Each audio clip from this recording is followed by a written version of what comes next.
On this Global Day of Action on Military Spending, we are challenged to ask why the world remains overarmed, social and economic programs continue to be underfunded, and conflict continues to rage in many parts of the world. A flood of weapons cannot stop this violence, only inflame it further. Huge military spending cannot foster economic development. It can only spread fear and limit our progress. This reality bears out in the numbers, which are staggering. Military spending reached a staggering $1.9 trillion in 2019, around $249 for every person on the planet, and twice that year's spending on bilateral aid. Arms flows to certain areas have also surged, fueling violence and instability in some of the world's most volatile regions. It is time to rethink the logic of militarism, which is too often taken for granted. States pour enormous sums into their weapons and militaries. But does this actually make us safer? Too many people face violence or risk of violence on a daily basis, whether from armed conflict or smaller scale threats to their safety, livelihood, and dignity.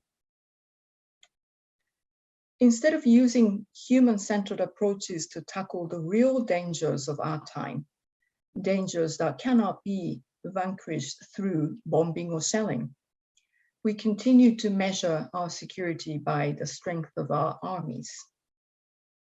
Together, we have to reimagine security in a way that places people at its core, particularly vulnerable or underrepresented groups, including women and youth.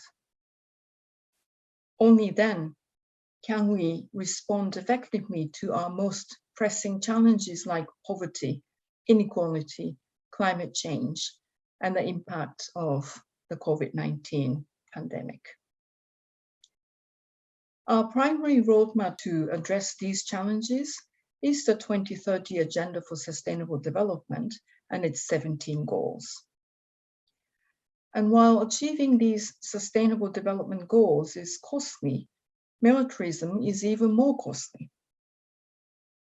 When our societies overspend on weapons and war, they have fewer resources for making our daily security into a sustainable reality.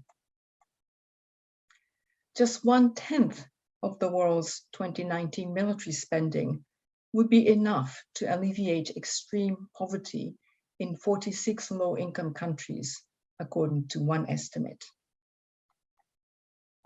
Restraining military expenditure for the benefit of sustainable development is in the DNA of the United Nations and a universal commitment made by all its member states.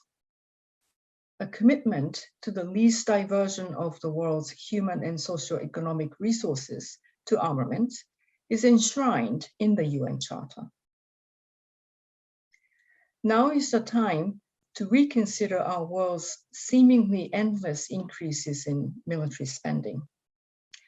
We must reimagine security to focus on humanity and people's daily needs.